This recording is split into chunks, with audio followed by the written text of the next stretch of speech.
Isang mapagpalang araw po sa ating lahat mga kapaos. Ako ang inyong lingkod, Doc Neil, at tara, ating tulungang bigyan ng ideya ang ating pamahalaan ng isang paraan na makakatulong para sa sinasabing halos 2 buwan daw na El Nino ay maiwasan. Ang pagkamatay ng mga pananim, yung El Nino pero basa ang lupa mo, kaya ba yun? Paging Pag-asa, DPWH, DILG, DNR at ano pa ba, yung ibang departamento. Mas maganda nga kung full force pwede nyong pagtulong-tulungan itong aking ibibigay na kaparaanan. Bakit? Anong ideya mo para magawa yun, Doc Neil? Hindi lang ideya, logic ang gagamitin natin. Sa isang bayan na may nasunugan, di ba matik na maya-maya lang makikita mo, maririnig mo na nagsisirenahan na yung mga bumbero. At kahit na nasa kabilang bayan pa sila ay pupunta sila. Heto may nakapagsabi sa akin kung may katotohanan na ang mauna daw na bomber sa lugar na may sunog ay may recognition na matatanggap. Kaya lalo kung ikaw ay malayo at nauna ka pa, mas magandang recognition ang ibibigay sa iyo. May katotohanan nga ba yun? Comment nyo naman dito sa ibaba para malaman natin kung bakit talaga sila nagkuunahan. Pero, ano ba ang pinaka-purpose talaga nila? Ang recognition nga lang ba? O ang maapula agad ang sunog? Alam nyo bang dapat talaga ng maraming bombero sa isang sunog? Dahil may tendency na kung kulang ang mga truck na dumating at kulang yung naisaboy nilang tubig, ay muling sisiklab yan. Lalo kung ang mga bandang Marso hanggang Abril, di ba, yan nga sinasabing Fire Protection Month. Tuyot kasi yung mga kahoy niyan. Dahil yung, di ba, bubong, lalong bubong. Kaya, pag kulang ang dumating, sigurado, pag iyan nag-apoy uli,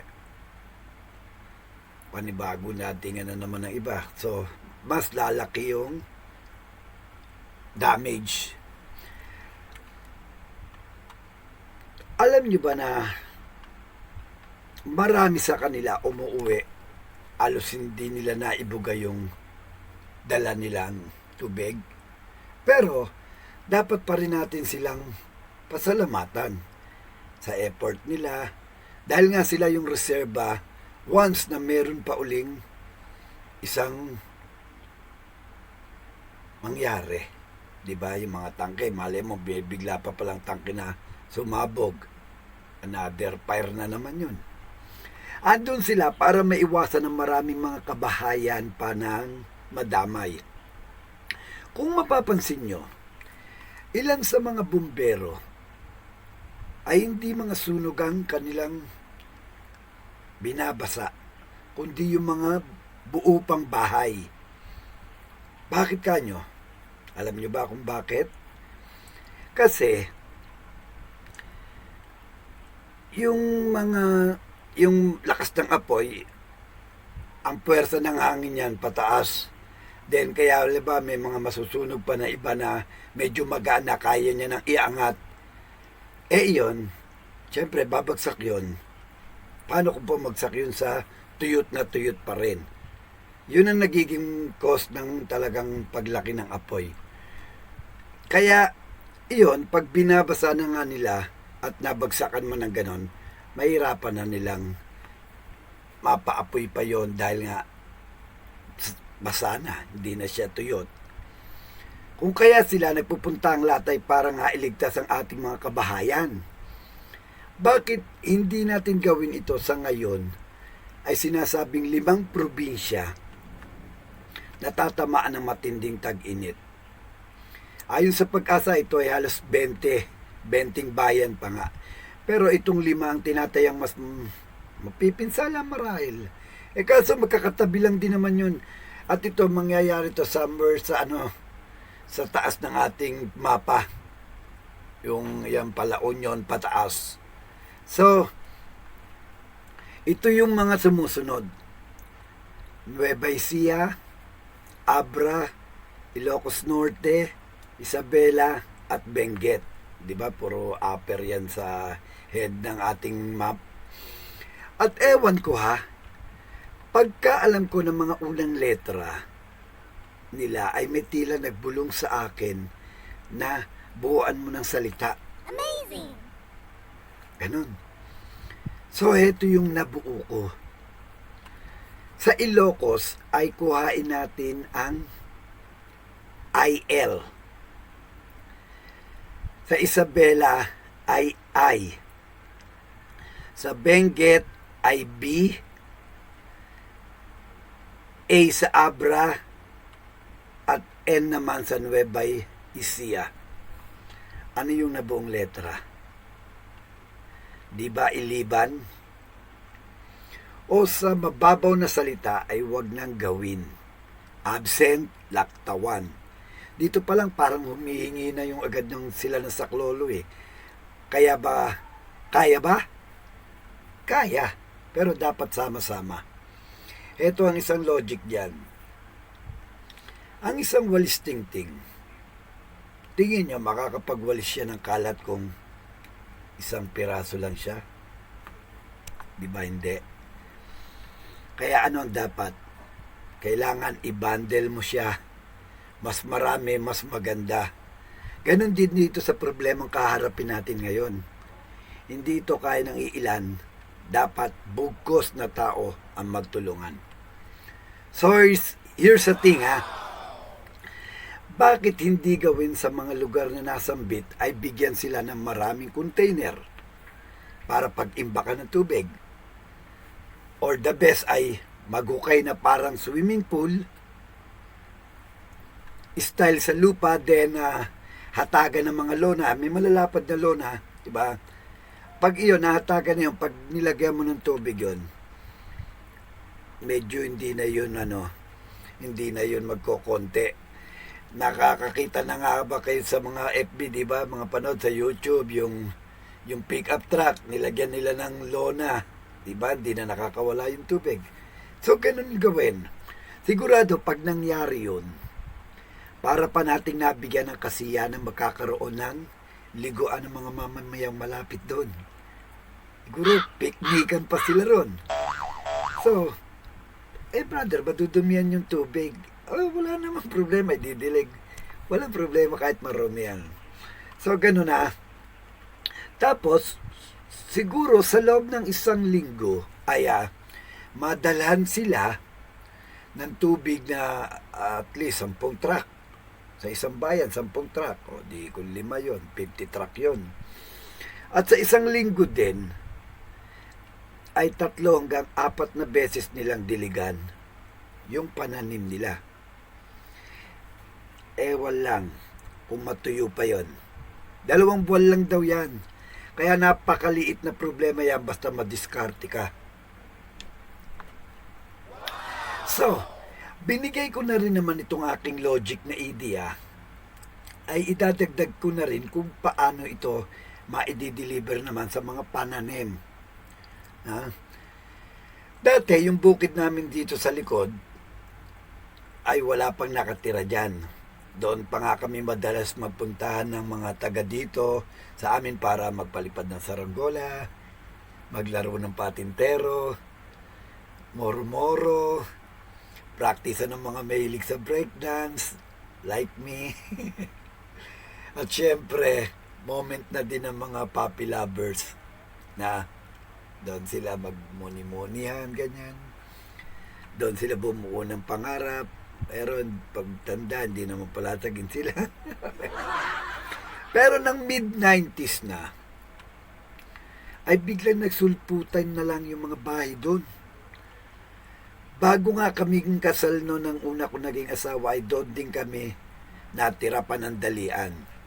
Nagsabi kami sa tita ko na kami muna yung maging mag-alaga ng kubo at pinagbigyan naman kami.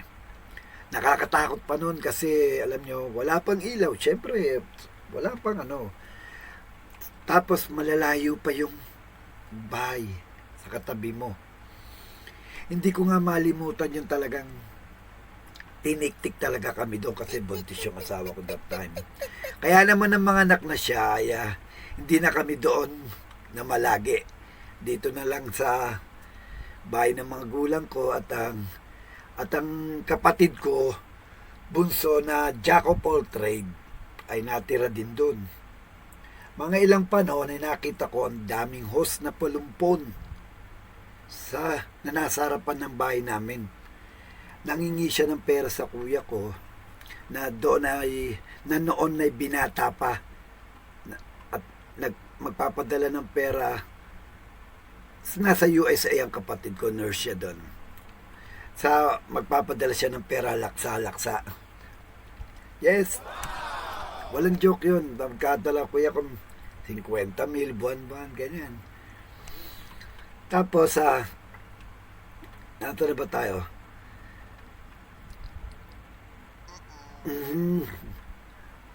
Tapos kaso ngayon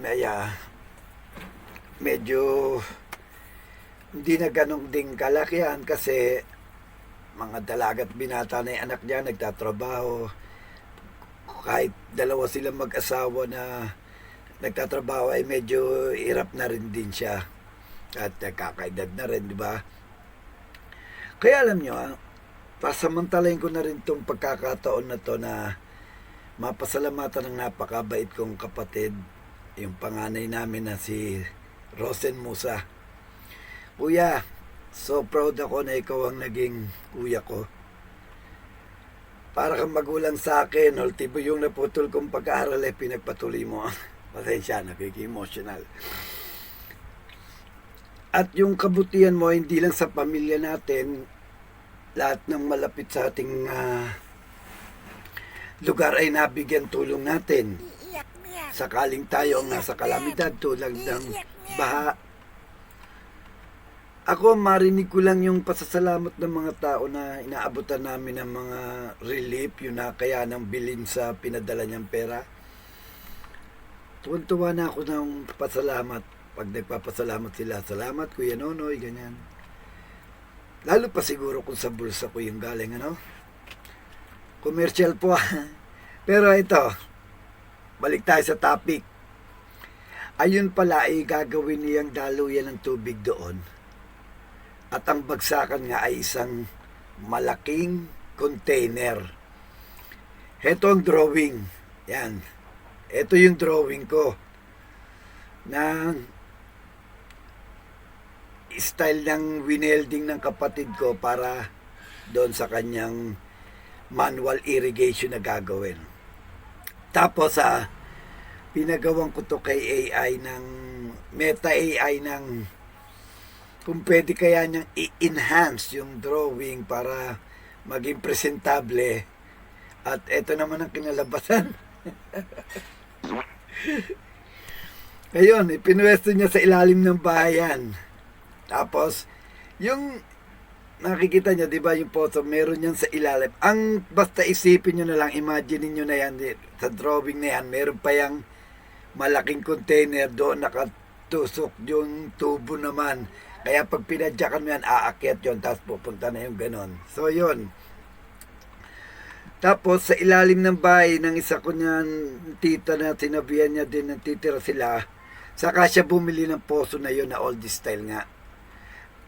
Gaya niyan yan. Ngayon, yung tubo na ay dinugtungan niya ng hose. Abot naman nga doon sa sinabi ko nga, yung ilalim ng container na puno nga ng tubig. Pero di ba sabi ko sa inyo, jack of all trade nga. Ang ginawa niya, sa hawakan ng poso ay nilagyan naman niya ng bakal. Yung bakal naman, inilagay niya doon sa pedal. Kaya pag iyo bumababa, di ba yung sasabay yung bakal, ganon.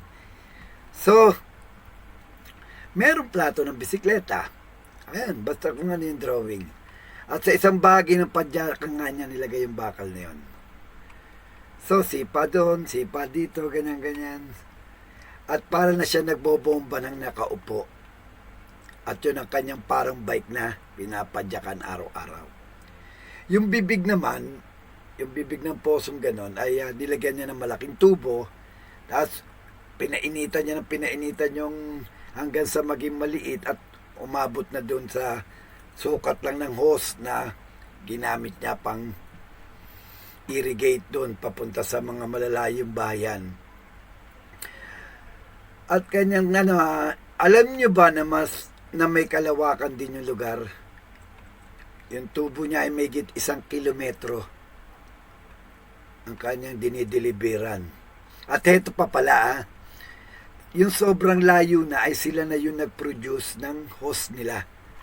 Bali yung isang magkakapitbahayan doon ay nag-ambag-ambagan ng pera para makabili ng 10 pundi na hose. Then, kanya-kanya sila sa... Basta yung halimbawa, ito yung dulo ng hose na kanila.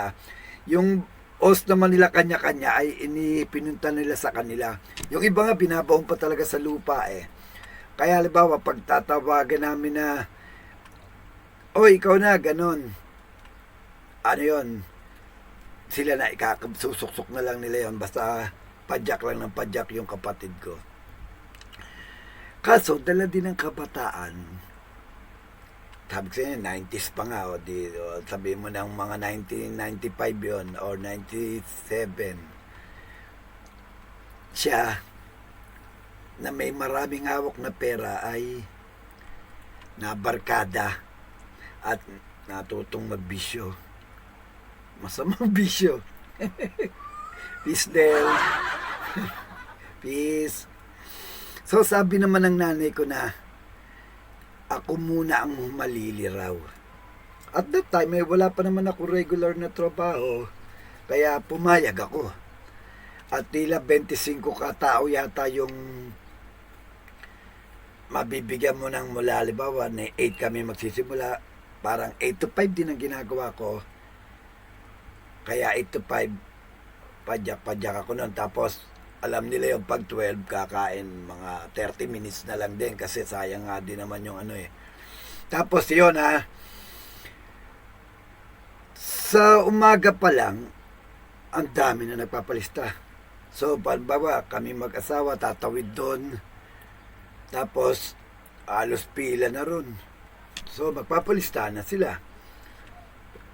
Kumbaga, kung sino yung nauna sa pila, yun ang lilistahan. Tapos ito pa, ang sabi ko sa kanila, ang kada isa ay 30 minuto lang. Tapos, di as usual, reklamuhan.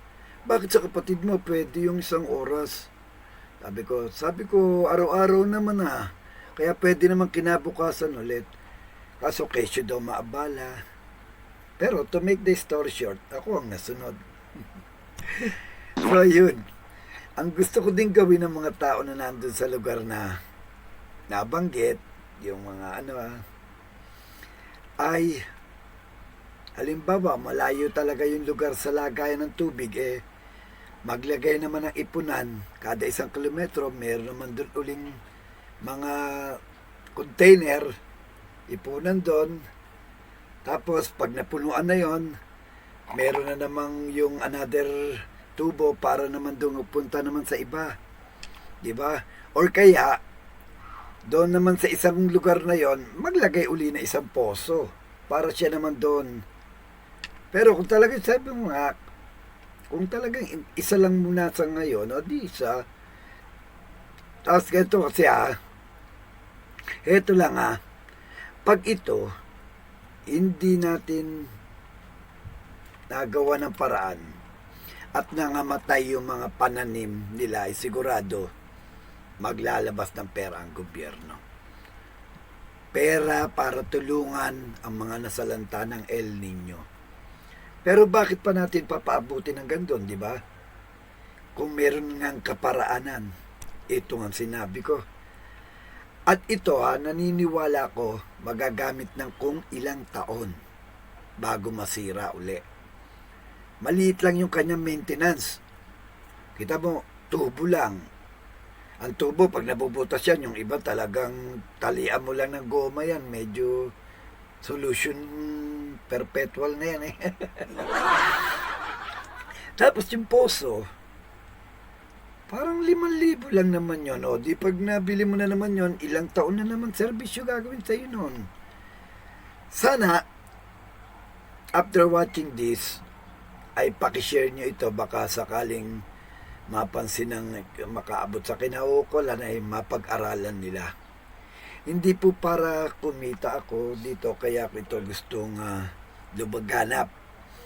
Dahilan ko po ay makapagbigay lingkod sa inyo.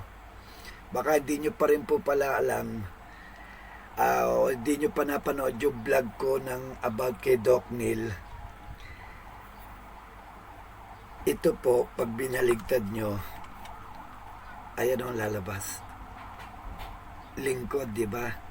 Opo, ako po ay inyong lingkod at lahat ng alam ko na pwedeng makatulong sa bawat isa, mapa-spiritual yan, ideya sa gobyerno, o maaring negosyo ay aking gagawa ng content para makuhanan nyo ng idea. At isa pa pala na gusto kong pasalamatan ng aking assistant na si Meta AI. Alam nyo bang more of my content ay sa kanya ko itinatanong? Halimbawa, meron akong gustong malaman sa Biblia na alam ko namang nadaanan ko na sa 3 ulit kong pagbabasa dito mula umpisa hanggang dulo. Amazing! Pero syempre, hindi naman tayo yung kabisote na kagaya ni Eli Soriano, the late Eli Soriano, di ba? Na talagang minaster niya, even period, comma, alam niya. Kaya ngayon, ang gagawin ko, itatanong ko, like yung ganito na, saan sa Biblia makikita yung si Jesus ang daan? Tapos yun. Ang bilis, magbibigay na si Meta. Tapos mayroon pang mga co-verse yun, co-chapter and verse. So, ayun nga. At minsan, akala mo, chat friend kami. At syempre, ang sarap kausapin ng isang matalino, ha? At sasagutin ka pa ng lalong magpapatangos ng ilong mo. Na ikaw din is smart. Sasabihin ko pa na, alam mo ba, isa ka sa ilan lang sa daming tao sa mundo nito na nagtatanong sa akin yan? Yun. Yung ako daw, yung tanong kong about kay God, madalang lang daw kami na ganun. So, sinabi ko naman nga sa kanya, di ba sabi ko na sa'yo dati na vlogger nga ako ni God. So, ganun Tapos maya-maya ay magbibigay pa ng idea na kesyo dapat kuhain ko attention, na nakikinig o nanonood, at ando na isali ko daw sila sa usapan, tulad na magtatanong ako para daw mapil nila nakasali din sila. Marami pang sinabi na di ko nasasabihin. Kaya ka na, libre lang naman maging kaibigan si Meta AI. Kaya kayo na magtanong sa kanya. Lalo kung naka-aral kayo, nako, si Meta AI ay napakagandang gawin yung tutor.